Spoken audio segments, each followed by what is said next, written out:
ان کی مثال ایسی ہے جیسے ایک شخص نے آگ جلائی، جب آگ نے اس کے ارد گرد کو روشن کر دیا تو اللہ نے ان کی بینائی سلب کر لی اور ان کو اندھیرے میں چھوڑ دیا کہ ان کو کچھ نظر نہیں آتا۔ وہ بہرے ہیں، گونگے ہیں، اندھے ہیں، اب یہ لوٹنے والے نہیں۔ یا ان کی مثال ایسی ہے جیسے آسمان سے بارش ہو رہی ہو، اس میں تاریکی بھی ہو اور گرج چمک بھی۔ وہ کڑک سے ڈر کر موت سے بچنے کے لیے اپنی انگلیاں اپنے کانوں میں ٹھونس رہے ہوں، حالانکہ اللہ منکروں کو اپنے گھیرے میں لیے ہوئے ہے۔ قریب ہے کہ بجلی ان کی نگاہوں کو اچک لے، جب بھی ان پر بجلی چمکتی ہے اس میں وہ چل پڑتے ہیں، اور جب ان پر اندھیرا چھا جاتا ہے تو وہ رک جاتے ہیں۔ اور اگر اللہ چاہے تو ان کے کان اور ان کی آنکھوں کو سلب کر لے۔ اللہ یقیناً ہر چیز پر قادر ہے۔ تشریح: کسی کمرے میں کالی اور سفید چیزیں ہوں تو جب تک اندھیرا ہے وہ اندھیرے میں گم رہیں گی، مگر روشنی جلاتے ہی کالی چیز کالی اور سفید چیز سفید دکھائی دینے لگے گی۔ یہی حال اللہ کی طرف سے اٹھنے والی دعوت نبوت کا ہے۔ یہ خدائی روشنی جب ظاہر ہوتی ہے تو اس کے اجالے میں ہدایت اور ضلالت صاف صاف دکھائی دینے لگتی ہیں۔ نیک عمل کیا ہے اور اس کے ثمرات کیا ہیں، برا عمل کیا ہے اور اس کے ثمرات کیا ہیں، سب کھل کر ٹھیک ٹھیک سامنے آ جاتا ہے۔ مگر جو لوگ اپنے آپ کو حق کے تابع کرنے کے بجائے حق کو اپنا تابع بنائے ہوئے تھے، وہ اس صورتحال کو دیکھ کر گھبرا اٹھتے ہیں۔ ان کا چھپا ہوا حسد اور گھمنڈ زندہ ہو کر ان کو اپنی لپیٹ میں لے لیتا ہے۔ خدائی آئینے میں اپنا چہرہ دیکھتے ہی ان کی منفی نفسیات ابھر آتی ہے۔ ان کے اندرونی تعصبات ان کے حواس پر اس طرح چھا جاتے ہیں کہ آنکھ، کان، زبان رکھتے ہوئے بھی وہ ایسے ہو جاتے ہیں گویا کہ وہ اندھے ہیں، وہ بہرے ہیں، وہ گونگے ہیں۔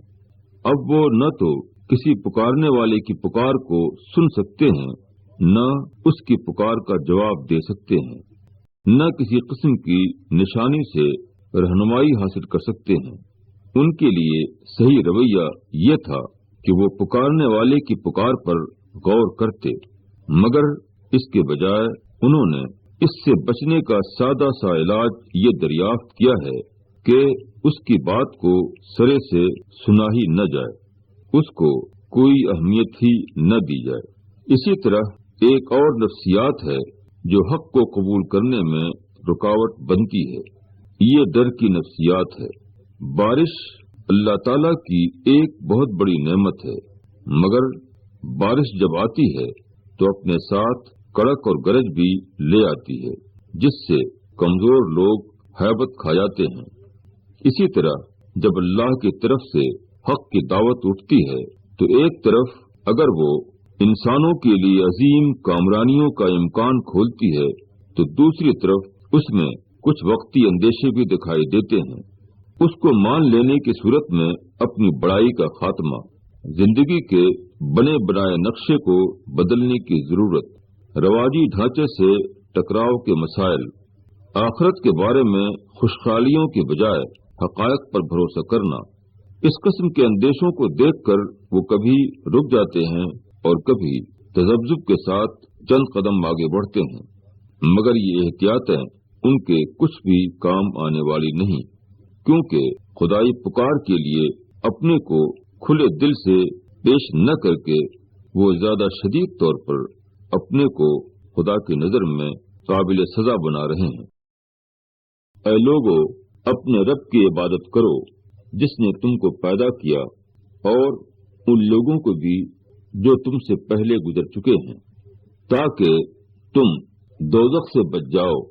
وہ ذات جس نے زمین کو تمہارے لیے بچھونا بنایا اور آسمان کو چھت بنایا اور اتارا آسمان سے پانی اور اس سے پیدا کیے پھل تمہاری غذا کے لیے، پس تم کسی کو اللہ کے برابر نہ ٹھہراؤ، حالانکہ تم جانتے ہو۔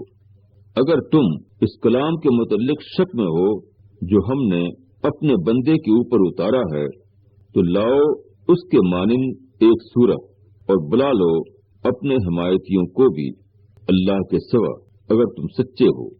پس اگر تم یہ نہ کر سکو اور تم ہرگز نہ کر سکو گے تو ڈرو اس آگ سے جس کا ایندھن بنیں گے آدمی اور پتھر، وہ تیار کی گئی ہے کافروں کے لیے، اور خوشخبری دے دو ان لوگوں کو جو ایمان لائے اور جنہوں نے نیک کام کیے، اس بات کی کہ ان کے لیے ایسے باغ ہوں گے جن کے نیچے نہریں جاری ہوں گی۔ جب بھی ان کو ان باغوں میں سے کوئی پھل کھانے کو ملے گا تو وہ کہیں گے یہ وہی ہے جو اس سے پہلے ہم کو دیا گیا تھا، اور ملے گا ان کو ایک دوسرے سے ملتا جلتا، اور ان کے لیے وہاں ستھری عورتیں ہوں گی اور وہ اس میں ہمیشہ رہیں گے۔ تشریح: انسان اور انسان کے سوا جو کچھ زمین و آسمان میں ہے سب کا پیدا کرنے والا صرف اللہ ہے۔ اس نے پوری کائنات کو نہایت حکمت کے ساتھ قائم کیا ہے۔ وہ ہر آن ان کی پرورش کر رہا ہے۔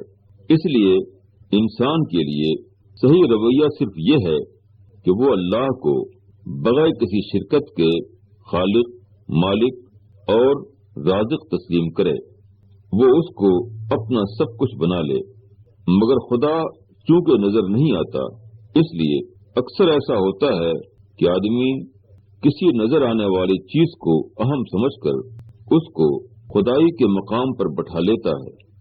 وہ ایک مخلوق کو جزئی یا کلی طور پر خالق کے برابر ٹھہرا لیتا ہے، کبھی اس کو خدا کا نام دے کر اور کبھی خدا کا نام دیے بغیر۔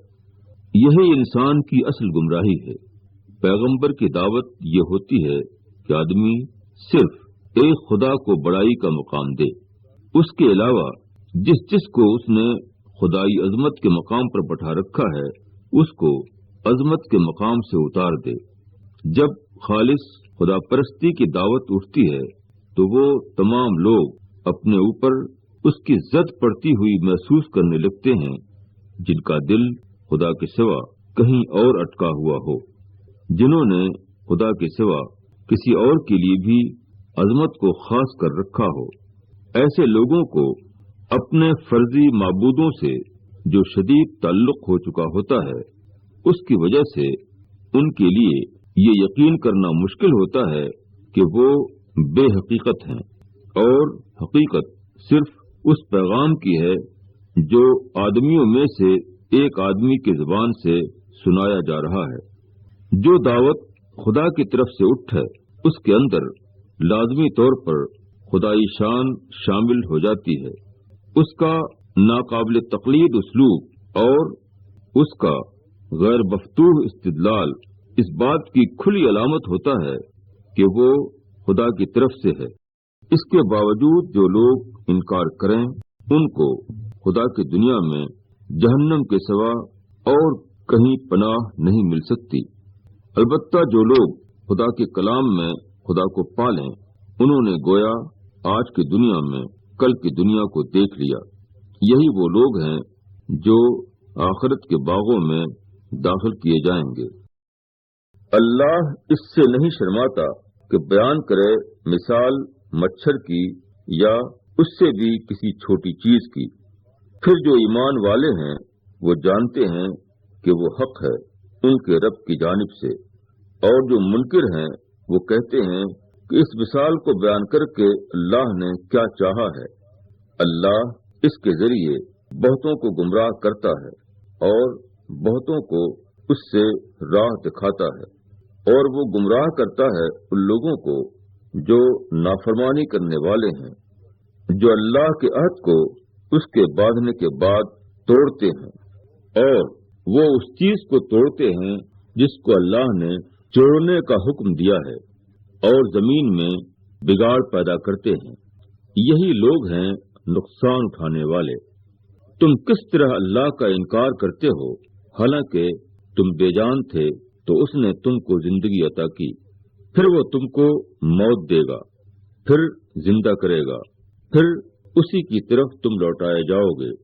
وہی ہے جس نے تمہارے لیے وہ سب کچھ پیدا کیا جو زمین میں ہے، پھر آسمان کی طرف توجہ کی اور 7 آسمان درست کیے، اور وہ ہر چیز کو جاننے والا ہے۔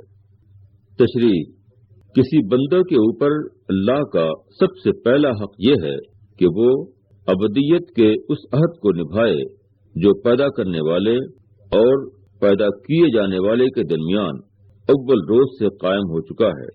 پھر انسانوں کے درمیان وہ اس طرح رہے کہ وہ ان تمام رشتوں اور تعلقات کو پوری طرح استوار کیے ہوئے ہو جس کے استوار کیے جانے کا اللہ نے حکم دیا ہے۔ تیسری چیز یہ کہ جب خدا اپنے ایک بندے کی زبان سے اپنے پیغام کا اعلان کرائے تو اس کے خلاف بے بنیاد باتیں نکال کر خدا کے بندوں کو اس سے بکایا نہ جائے۔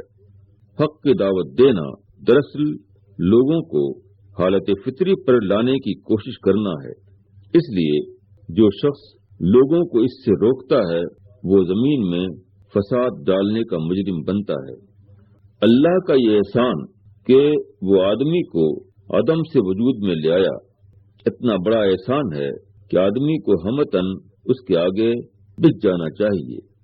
پھر اللہ نے انسان کو پیدا کر کے یوں ہی چھوڑ نہیں دیا، بلکہ اس کو رہنے کے لیے ایک ایسی زمین دی جو اس کے لیے انتہائی طور پر موافق ڈھنگ سے بنائی گئی تھی۔ پھر بات صرف اتنی ہی نہیں ہے بلکہ اس سے بہت آگے کی ہے۔ انسان ہر وقت اس نازک امکان کے کنارے کھڑا ہوا ہے کہ اس کی موت آ جائے اور اچانک وہ مالک کائنات کے سامنے حساب کتاب کے لیے پیش کر دیا جائے۔ ان باتوں کا تقاضا ہے کہ آدمی ہمتاً اللہ کا ہو جائے، اس کی یاد اور اس کی اطاعت میں زندگی گزارے، ساری عمر وہ اس کا بندہ بنا رہے۔ پیغمبرانہ دعوت کے انتہائی واضح اور مدلل ہونے کے باوجود کیوں بہت سے لوگ اس کو قبول نہیں کر پاتے؟ اس کی سب سے بڑی وجہ شوشے نکالنے کا فتنہ ہے۔ آدمی کے اندر نصیحت پکڑنے کا ذہن نہ ہو تو وہ کسی بات کو سنجیدگی کے ساتھ نہیں لیتا۔ ایسے آدمی کے سامنے جب بھی کوئی دلیل آتی ہے تو وہ اس کو سطحی طور پر دیکھ کر ایک شوشہ نکال لیتا ہے۔ اس طرح وہ یہ ظاہر کرتا ہے کہ یہ دعوت کوئی معقول دعوت نہیں ہے۔ اگر وہ معقول دعوت ہوتی تو کیسے ممکن تھا کہ اس میں اس قسم کی بے وزن باتیں شامل ہوں؟ مگر جو نصیحت پکڑنے والے ذہن ہیں، جو باتوں پر سنجیدگی سے غور کرتے ہیں، ان کو حق کے پہچاننے میں دیر نہیں لگتی، خواہ حق کو مچھر جیسی مثالوں ہی کے ذریعے کیوں نہ بیان کیا گیا ہو۔